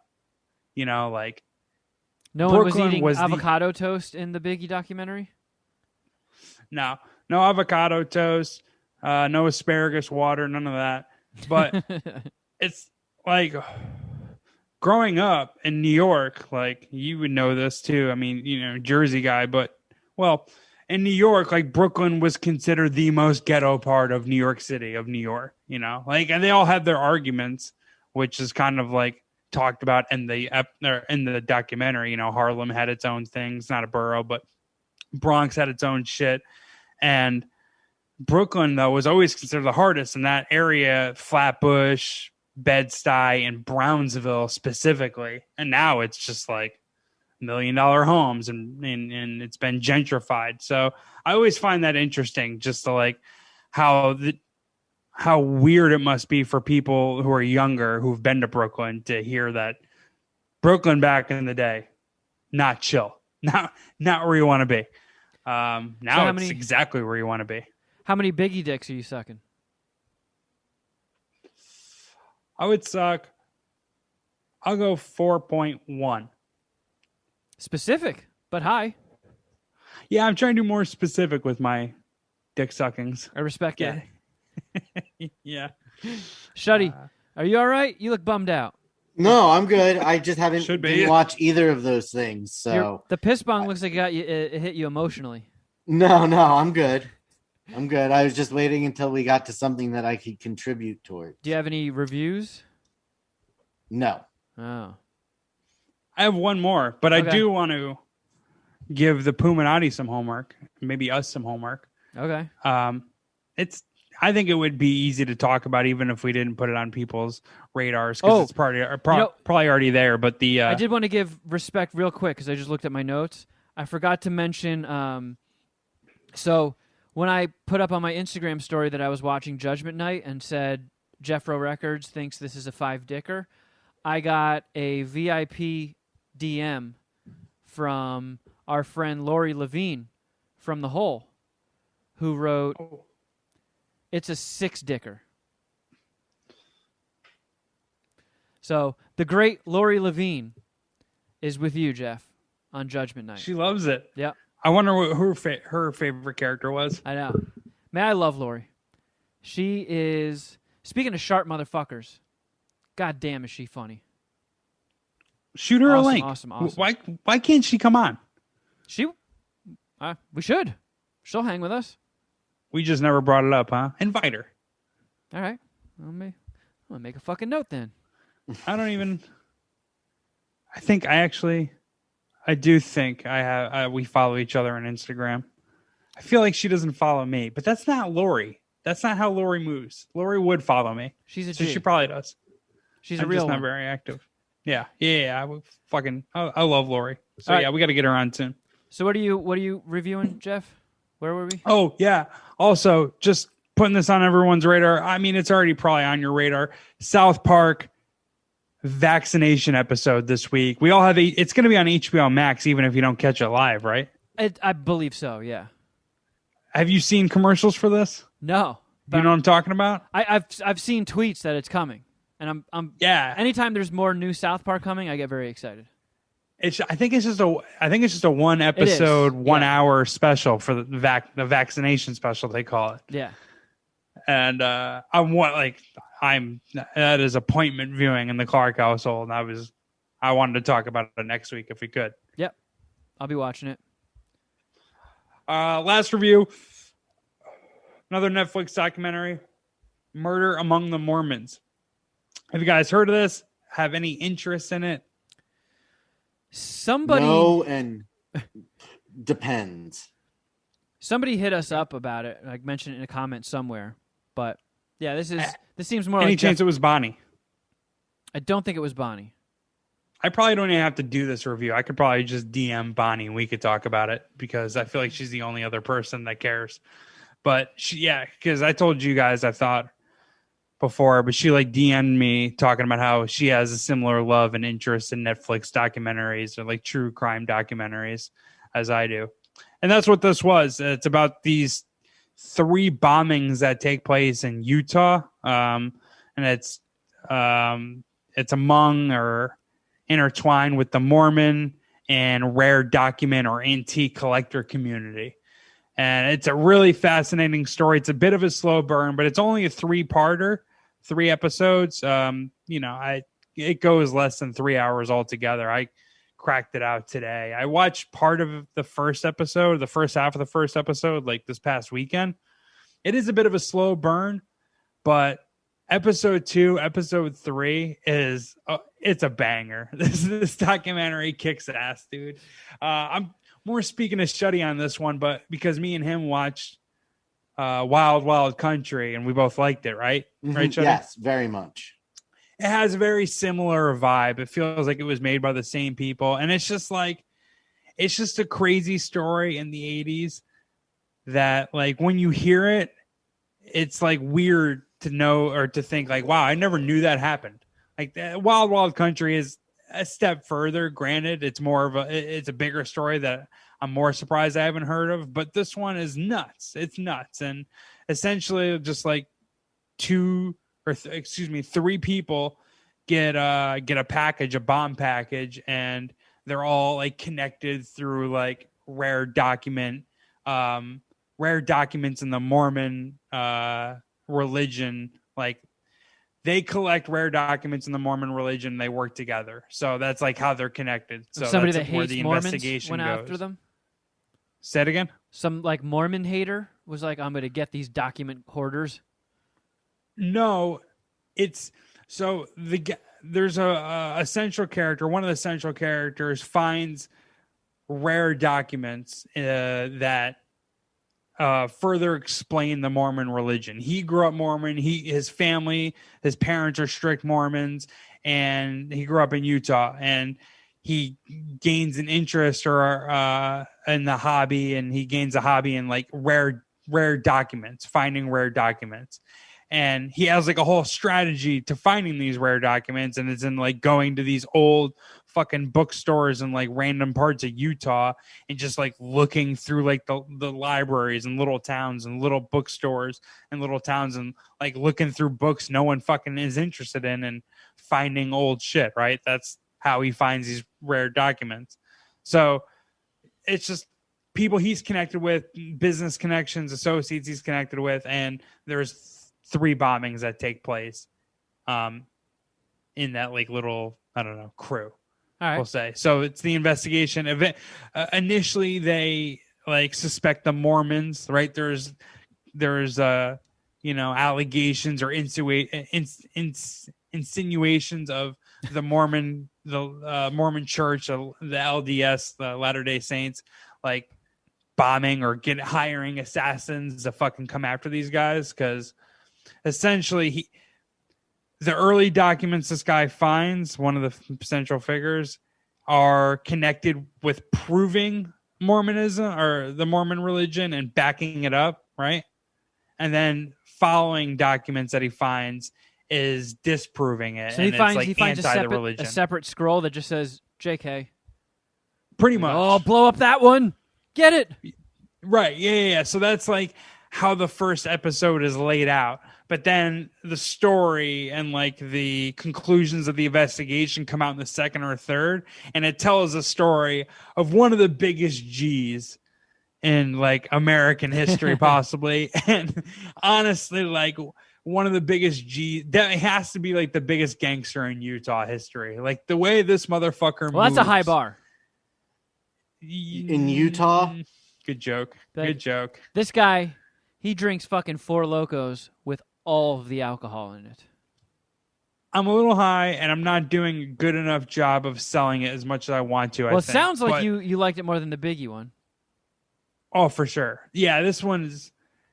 I have it as a 4.75. Oh. Because here's the thing: is the first like I'll say first half an hour, first 45 minutes is a little slow. It is a little slow, but once you find out like the story, like. Yeah, like who's behind the bombing and why, which is done like in the second episode. So halfway through the second episode. So for like the back half of this is just absolutely epic. Like what an awesome story. And it really carries the slow parts, right. Or makes up for the slow parts. So I give it a 4.75. Dude, I fucking loved it. Nice. Shuddy, you should check it out. I think you'll like it. All right, I will. I'll do my reviews super quick so we don't spend too much time doing reviews. But I watched the new Disney CG movie, Raya and the Last Dragon. Okay. And I'm guessing that didn't land with you guys.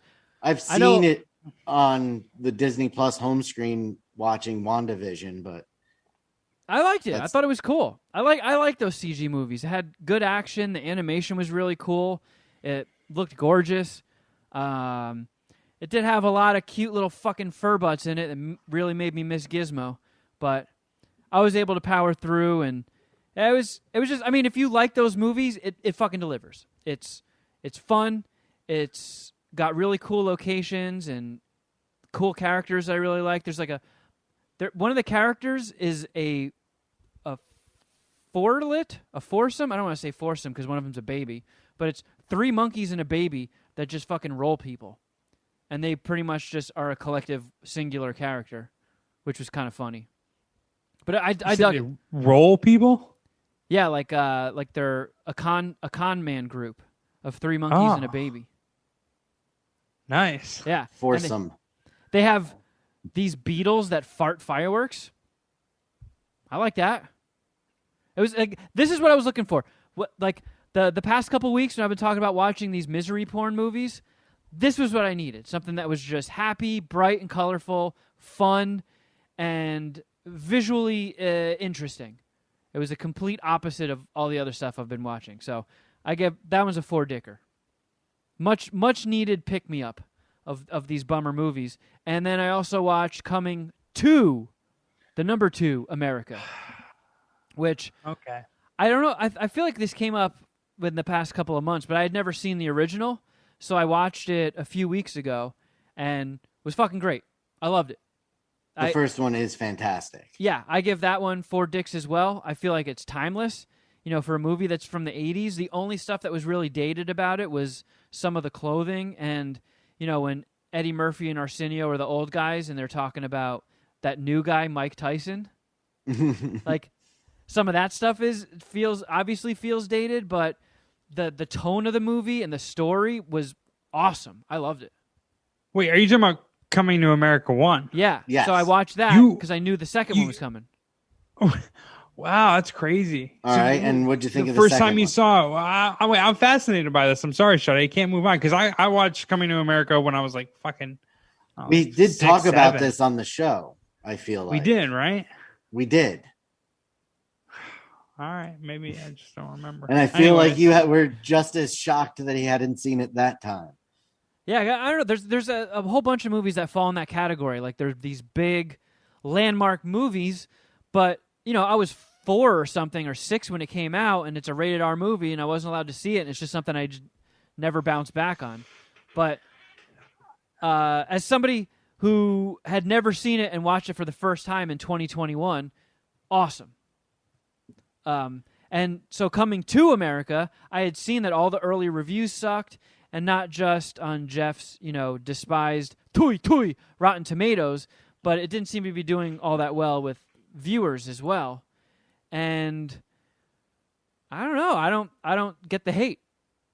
Like I don't think Coming to America, the first one, was like the most gut-busting, hilarious, nonstop laugh-a-thon movie, but it was just good. It was just an enjoyable movie. And this one's not as good as the first one, obviously, but it was still an enjoyable watch. It was still well made, and all the characters you like doing stuff that's interesting and enjoyable, and not every joke lands, but there are some that do. And Tracy Morgan was really funny as a new character. There's cool cameos. The Eddie Murphy's son is sort of like the focal point of the story. Like he has this long lost son he never knew about, which makes him the heir to the kingdom. And his character was a little like kind of douchey, cringy, like, "Hey, I'm lit," and injecting. Is he like Gen Zer? A little bit. I think he's supposed to be 30 in the movie, but it was still good. I don't know. I don't see what people were so bummed out about it. Like even if the jokes didn't land, there were a few that were cringy, but they weren't necessarily like deal breakers. It didn't fuck the experience up for me. I thought it was funny that they brought back all those old face characters, and 30 years later, those old farts aren't like dust at this point. Yeah, aren't dead. Yeah, and they look exactly the same. Like don't crack, baby. I guess not. But I mean, everybody does look great in it. Like, holy shit, Eddie Murphy looks awesome, and his wife from the first one, she's still a smoke show. Yeah, I was surprised that James Earl Jones is still alive. Yeah, and I mean, he still Crazy. looks old, but he doesn't look like a decrepit old mummy. Love James Earl Jones. I don't know. Maybe it was just me. I don't see the hate. I don't see all the negativity. I don't see why people are so bummed out about it. If I were to make a suggestion, I would not have called it Coming to America and given it the same exact name as the first one. Like, Yeah. they spend most of the movie in Zamunda. They could have just called it Coming to Zamunda. Wow. Yeah, but you got to think of like the branding. But That's then true. again, did it go out in theaters? No. I guess I don't know. So Arsenio had like a really, really awesome interview with Howard last week, and he was sort of talking about a lot of the behind-the-scenes stuff.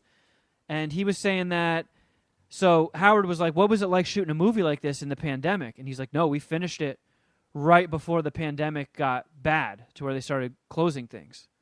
So they had been holding on to this for so long, like Paramount had it. And it was supposed to get a theatrical release, and this has dragged on for so long that they just sold it to Amazon. No shit. So it was Okay. supposed to get a theatrical release, and they sold it to Amazon to recoup some of their money. And it's funny too because, like, most of the movie takes place at like his palace, like Eddie Murphy's palace, and they actually just used Rick Ross's house. Like, he's got so much money, it looks like he's an African king. It's insane. Wait, you said Rick Ross, Yeah. the rapper? Yeah. That's pretty cool. I'm not a big Rick Ross fan, but that's funny. That's an interesting like little trivia thing in IMDb. Yeah. Man, I got to be honest. After listening to that review, it really bums me out that you saw Coming to America before I did. I should have just sucked it up and watched it. I heard it from a bunch of people, and I don't even know if I respect their comedy opinion. Definitely not as much as yours. But I heard from a number of people that it wasn't that good and that I shouldn't waste my time. I mean, it wasn't like really bummed me out. Like I said about the first one. Like, I wasn't just laughing my ass off nonstop through it, but it was just, I just enjoyed it. Story. Yeah. It's, the best thing about number one is, and it leads me to a question I wrote down here on my little notepad. It's really just Eddie Murphy doing his thing, Coming to America. And I was thinking, if we did a snake draft of movie stars in our lifetime, where do you think on the draft board Eddie Murphy ranks? Because if you really look at his movies, he's made fucking bangers. And he had a stretch. I guess it's not even just movie stars, just like entertainers too, if you were to open up the question. But he had a stretch from like the mid 80s to the mid 90s that's pretty legendary. Yeah, but the stretch since then has been a Yeah. Well, The Pluto you can Nashes, Daddy Daycare, Dr. Doolittle. but Nutty can you make the Professor. same arguments about like Robert De Niro, like his peak, like I think Robert his De Niro, movies. he might have had a longer run of the good stuff than Eddie Murphy did. For sure. But Eddie Murphy's career is just like Eddie it's Murphy fucking is nasty. great. Yeah. Like It's nasty. Beverly Hills Cop, Coming to America era, Eddie Murphy. Plus, when you say entertainer, you also got to throw in his stand-up career, which I mean, at one point And SNL. was probably Party the All best the Time. stand-up. Can't at one forget point, that. Yep, that's got to At get one factored point- in too. his stand-up was the biggest act in the world, right? That's a fair statement, isn't it? Yeah. Yep. I don't know. So, Whatever. in closing, I'll give Coming to America 3.5 dicks. Like, I feel it's not going to Solid. live up to the first one, but as far as I'm concerned, it was worth a watch. It's only a quarter dick worse than Judgment Night. All right, I gotta watch this. Maybe that can be homework for next week, and you can put me in my place and tell me I'm stoned. I think I'm the one that's high here. That's true. All right, well, maybe we should wrap things up by paying homage to you, the Puminati. Yes, let's do that. Check in with a few. Voicemails, yay! Do we have a special one? I was confused on I where you're believe we going do. with this. I'm happy this is what we're doing. Are we going to lead So- off with it or end Yes, with it? we'll lead off with it. So we can't talk about MSPH history without, of course, mentioning the voicemails. And we have had some legendary voicemail moments. I mean, the fart war. the fart war between the great Houdini and Dan the Farter. Dan the man. Dan the man. Oh, fuck me. Dan the farter. Such a diva. Well, 'cause success went to his head. Yeah, you can't even remember their names. One Can't of the remember where he most, came like, from. obviously because of, like, all the epic farting, of course, but when Houdini called him Dan the queefing bitch, that was one of the funniest burns I've ever heard somebody just sprack off. Like, calling somebody a queefing bitch is very funny, as far as I'm concerned. So It's a nice combination of words. yeah, I thought he was like playing off the name Dan the Farter, but it's been a while. Those guys, like, we're like, hey, we can't.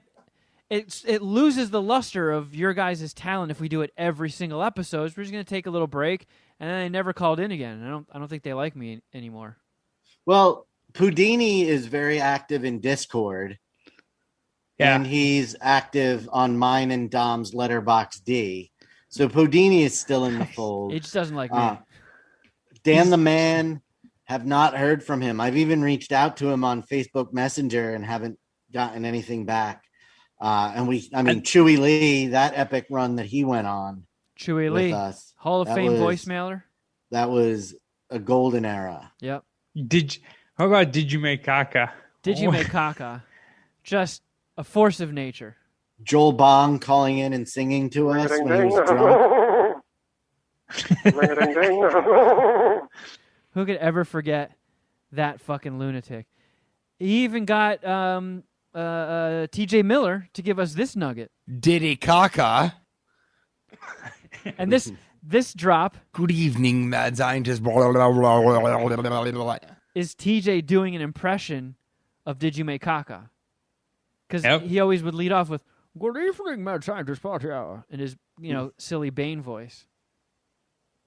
But is there anyone we're missing? There is a big one we're missing. Is there? There is. And this person decided to come out of retirement for us. So maybe this voicemail, Jeff, will spark your memory of who's been missing from that list. Oh, I think I know who we're missing. Fuck! It's doing that thing again. Hold on. I've noticed this is every episode. It wants me to unplug and replug in the headphone jack. Hi, guys.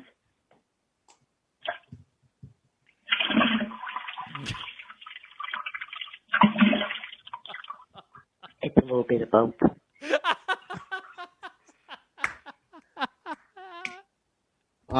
Pooping Kathy. Who could forget? Angel. She says a little bit of both. A thrice. She's I'm pretty sure she's the first nickname we gave. It's got to be, yeah, because she is a true OG. Talking about going back far, she might have been the first person to leave a voicemail when we started the fucking line. Wait, she's our first listener. She is. I really feel like she is, because as soon as you said, "Hey, we weren't getting voicemails," and I think you're like, "Just call in and record yourself pooping," and like just trying to get voicemails, and she obliged. She opened the floodgates, so to speak. She did. I mean, she would. There was a brief trend on Twitter where we were having people send us pictures of their turds. Oh, that's right. So I'd get a notification and I'd open up Twitter and it would just be a toilet bowl full of shit in your inbox. Yeah, she definitely provided us with a lot of visual in addition to the audio. She did. She would eat. You would be like, "Hey, Pooping Kathy, can you eat a bunch of blue stuff and let us see what your poop looks like?" And then the next week we'd have a picture of a fucking bright green turd from good old Crapping Catherine. Oh man, when she needs to become a saint. I know. She's been gone for a while. Kathy. And I mean that's worthy of a replay. She came back with a fucking vengeance. Yeah. There's a little bit of both that she said. It deserves a second play. Hi guys.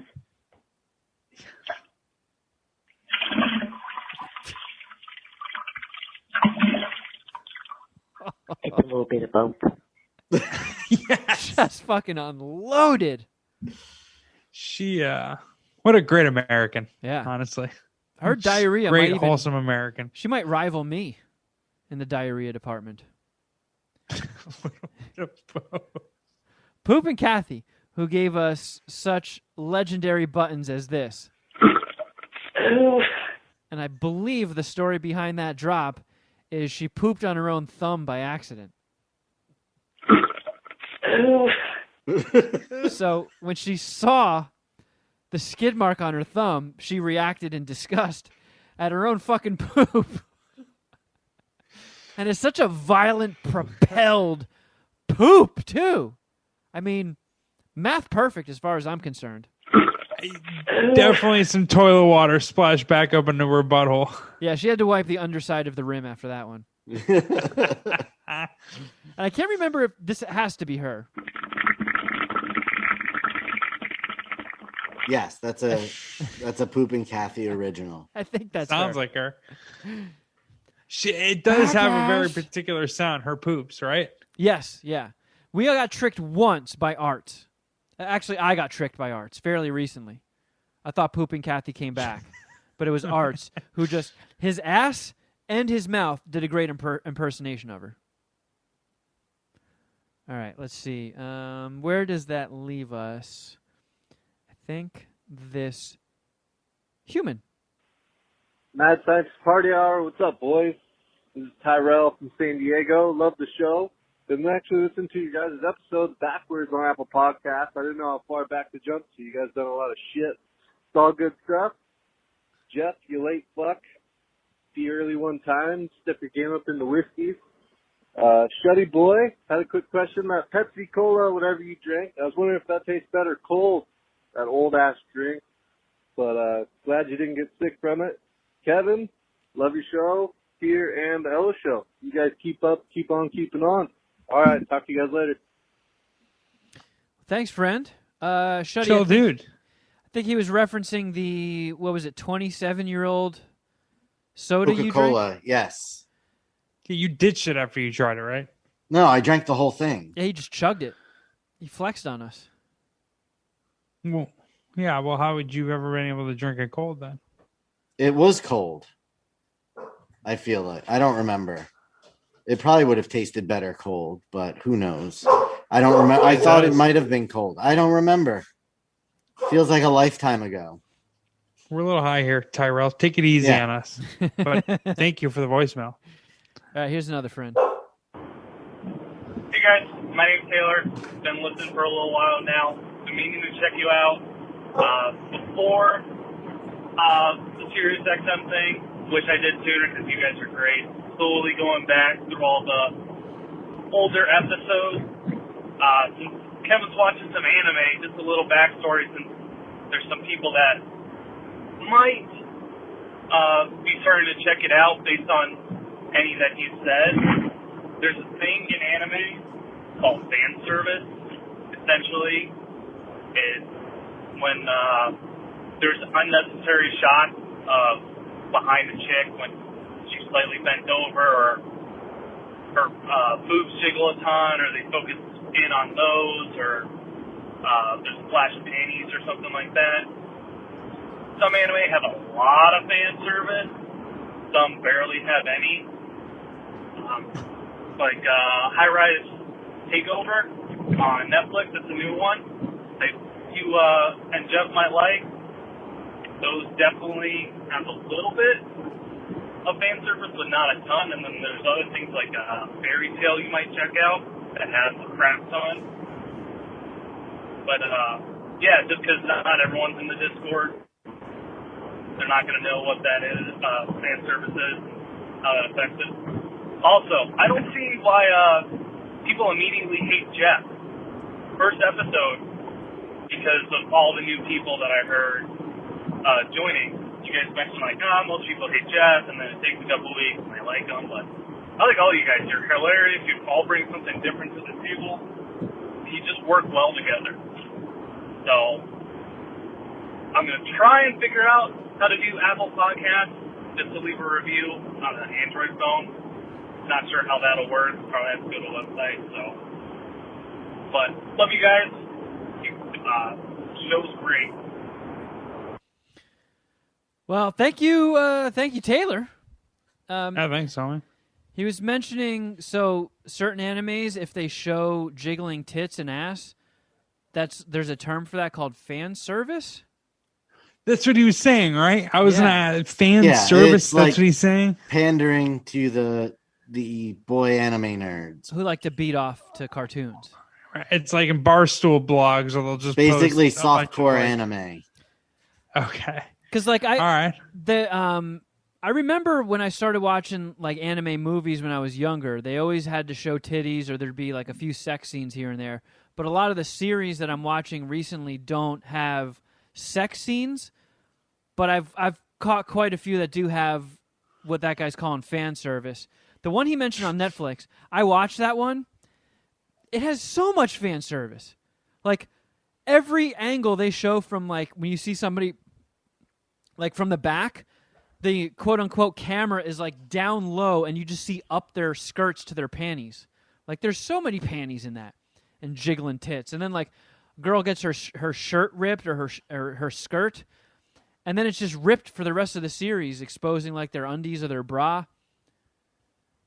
We talked about that one last week where people eat food and their clothes fucking fly off and they just nut all over the place.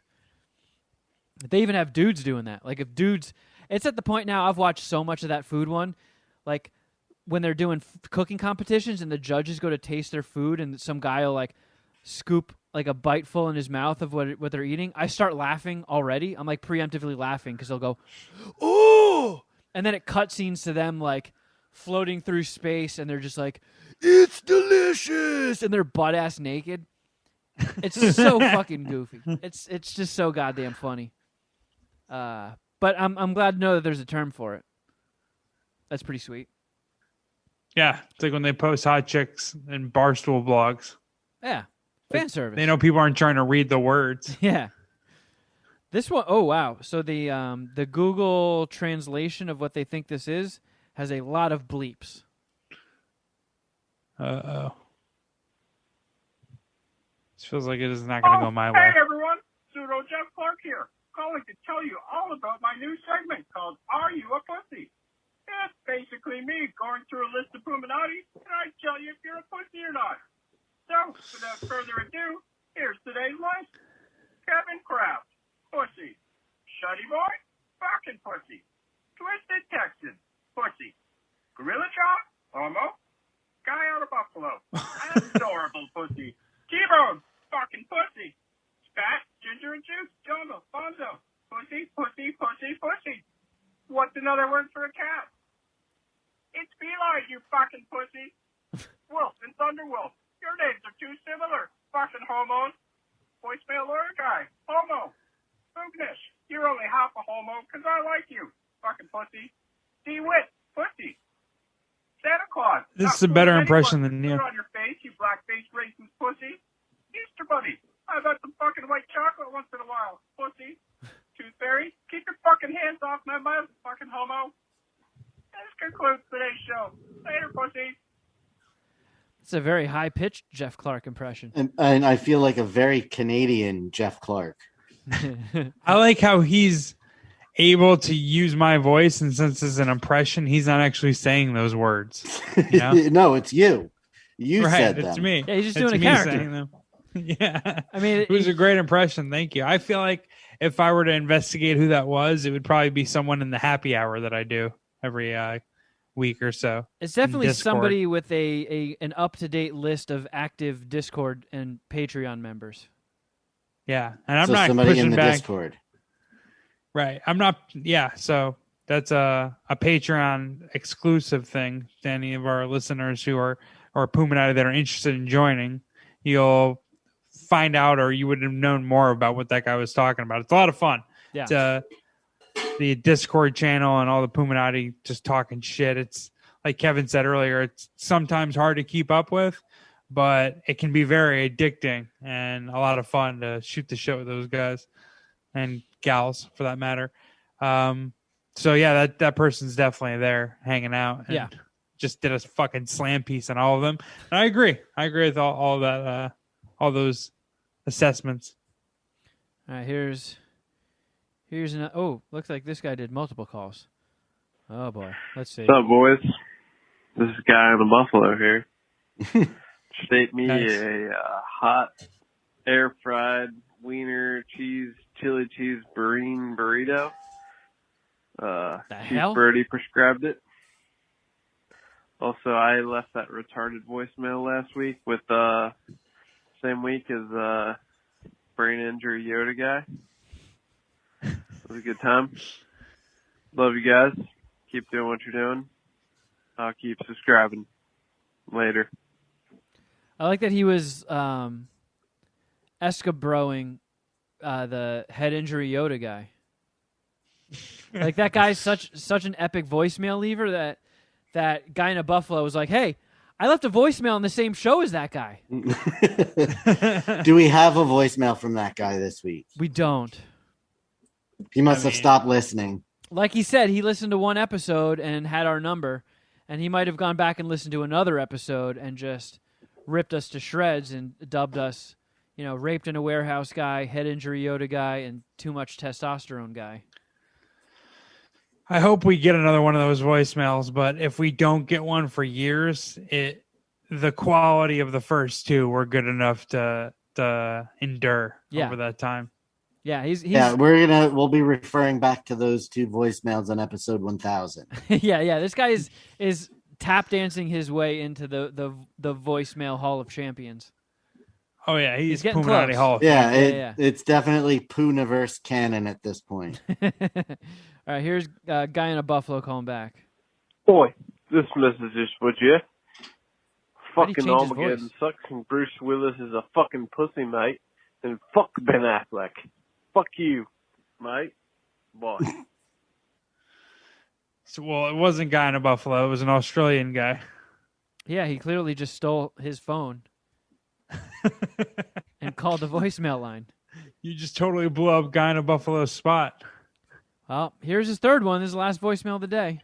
Good day, Jeff. You know what? Armageddon's actually a decent movie. I can't lie. I was just fucking with you on that last voicemail. I do enjoy old Bruce and Ben Affleck, but I don't like fucking Steven Tyler and his shitty Aerosmith songs. They suck ass. Fuck Wow. Aerosmith. Hot take. And keep on what you're doing. Low testosterone men and raped in a warehouse guy and head injury Yoda guy. It's good shit. I'll talk to you later. Hope you have a good day. Next Monday when you record this, I hope things are going groovy. Fuck Chief Brody. Wow. Well, he at least he I feel like fessed there up. could be some alcohol influence in those voicemails. There's definitely something influencing those voicemails, Yeah, for sure. I think you might be onto something there, Jeff. I love it. Hey, thanks, guy in a Buffalo. Armageddon kicks ass. Armageddon kicks ass. So I'm happy that he was able to about face that quickly. I mean, you're more of an Armageddon fan than a Judgment Night fan. Yeah. That's an easy decision if they were pitted head to head. Unfortunately, I mean, if I'm doing a bracket, Armageddon is the 1 seed. So yeah. What about Terminator 2? That's a 1 seed in another region, and I'd have to. You'd have to really sell me on Terminator 2. I've said this over the years, though. Terminator 2 is one of the acceptable answers for greatest of all time. There's names in every genre that belong in the conversation for greatest of all time, and Terminator 2 absolutely belongs in the greatest of all time. I guess I just hold on to Armageddon being my all-time favorite movie, and I just call it the greatest. Part troll, part because I do believe it. But Terminator 2 is 1 seed, as is Rocky. I feel like I've always had Rocky as a 1 seed. Shuddy, have you ever planted your flag as like what you feel would win your bracket of best movie? I have not, because my top movies are all interchangeable based on what mood I'm in. Right. So what do you got? Field of Dreams. Oh, right. Yeah, that is a 1 seed. I would have known. I would have guessed that, actually. Mallrats. Interesting. I typically Chasing Amy is higher on, I prefer over Mallrats. Goonies and Scott Pilgrim. Goonies is hard to fuck with. Scott Pilgrim's on my Mount Rushmore. And Top Gun. Nice. Is that your Armageddon? Because like half of it's troll, half of it's real. Yeah. Yep. We all get an Armageddon. What's your Armageddon, Kevin? Like because there's two of you that are on Scott Pilgrim, I can't say that. Yeah, but Scott that Pilgrim's feels on my like Mount Rushmore. So is Fight Club, Big Lebowski, and Akira. And if you could chisel in another face somewhere on that mountain, it would be T2. Nice. Yeah, I think I go Armageddon, T2, Rocky, and The Departed. But that Departed fourth over spot, Goodfellas. Yeah, the fourth spot could be Goodfellas, could be Wolf of Wall Street, could be Pulp Fiction. But those three are pretty locked in. I love Rocky and Terminator 2. Oh, also Matrix is definitely a candidate for the fourth. Don't let Dom hear you say that. Yeah, that's yeah. That's on Dom's one dicker Mount Rushmore. That's a ridiculous hot take. Mount Rush less. Yep. How you feeling, Shuddy? Good. No ammonia poisoning from your piss? Not yet. Whatever happened with that. That was a hell of a performance. Well Thank done, you. Shuddy. I appreciate that. Vintage. I wish we had saved that for Shuddy. the end. I wish we could have gone out with that. Maybe you can do some iMovie editing while you're in there editing things. Oh, he needs to, doesn't he? Yeah. Doesn't he? He does need to do some editing, doesn't he? Yep. Yeah, when we wrap this up, not only do we have to record a Patreon show, I have to Google how to edit dickheads out of Zoom videos. Yeah, I can help you with it. You just got to move the... I got to blur out Shuddy Boy's meatus. Yeah. you just put a... Whatever, I'll help you after. Yeah, we'll figure it out. Just send it to Jeff. What he's really saying is he wants the video, please. I need that unedited. Hand me the file. You give me the master file. Just that one or a screenshot will do. Wait, what? Oh. just pause. Well, I got to say, it's these 500 episodes. It doesn't feel like it. You know, that's a huge wake of destruction in the path of this fucking Puminati tank engine that just keeps chugging along, and it doesn't even feel like work. We just do this once a week, and it's a true fucking joy. You guys are feel like family to me, and I love getting to shoot the shit and tell jokes and goof off, and knowing that people actually enjoy hearing it. It's dope. This is a very enjoyable experience. I'm glad our numbers keep growing, even though, we're not fucking rocketing to the top of the charts. But that's why it's called the Puminati. It's a very, very exclusive club. And the people in it, they fucking know what's up. They do. As of right this moment, we have, in these 500 episodes, have been downloaded 1,680,507 times. And that's a low ball. It's probably closer to 10 million. But yeah, I would say a lot closer to 10 million. It's that Libsyn apocalypse thing that you're talking about. Yeah, these podcast hosting sites are a bunch of fake news.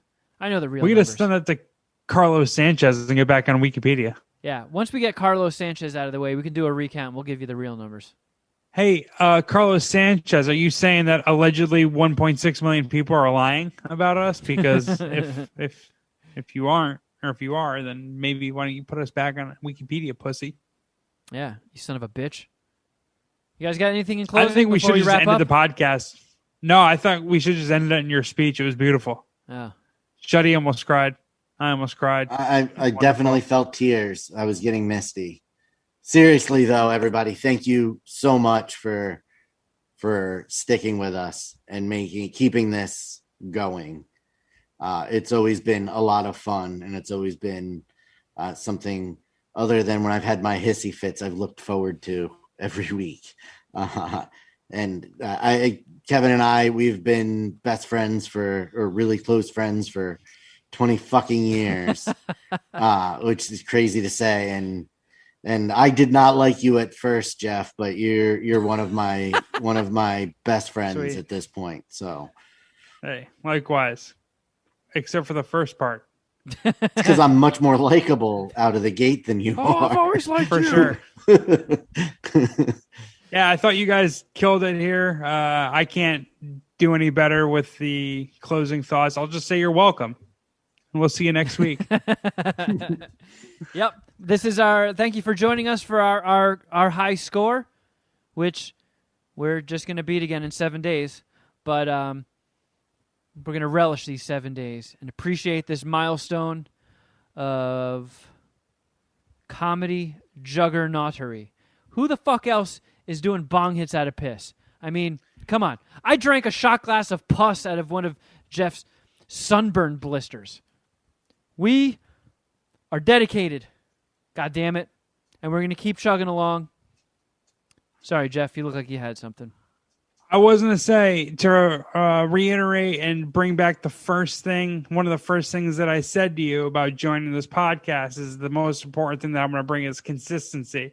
And I think that's the most important thing that we've brought to the table, the internet, the podcasting game, since we started. As if you think about how many weeks we've taken off, or like they're few and far between spots of missing content. I mean, aside from that, hiatus that I took personally, I'm saying like the show has been published like once a week, every week for close to 10 years. Yeah, the only time that we took an extended break was when Kevin's computer died.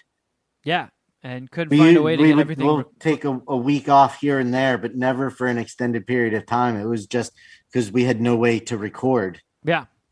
And hey, if you've caught up and you've been with it from the beginning and heard all the shows, there is an entire other world of content. We've done like over 160 Patreon shows, and then if you sign up for the $10 tier, you get the video of those shows. Since we started doing video, and just a fucking avalanche of video content and our solo efforts. Patreon.com/Mad Scientist Party Hour. If you're in the mood to binge and you haven't checked it out, just try us out for a month. You get access to the whole back catalog, and you can binge the fuck out of it. And if you like this stuff, you will not be disappointed. I promise you. So patreon.com/Mad Scientist Party Hour. And hey, we still need to hit that 1K milestone. So if you haven't done it already, better late than never, right? Subscribe. Hit us up with a 5-star review on Apple Podcasts, iTunes, whatever the fuck lets you subscribe and rate. Do it up. If you want to be a part of voicemails, yay. I know there's a lot of juggernauts. It can be intimidating. But, hey, you could piss on your own head while you're pooping on a dog or something. I don't know. Just call 201-472-0139. Or you can shoot your emails to madscientistpartyhour@gmail.com. And you can follow us on Instagram, too. I'm at Kevin Kraft. At Shuddy Boy. At Jeffro Records. And at MSPH Podcast. Check out Jeff's other podcast, Fade the Media. That's available and ready for consumption and bingeability as well. And guess that's it, friend. Here we are. We're at the end. Until next time, something!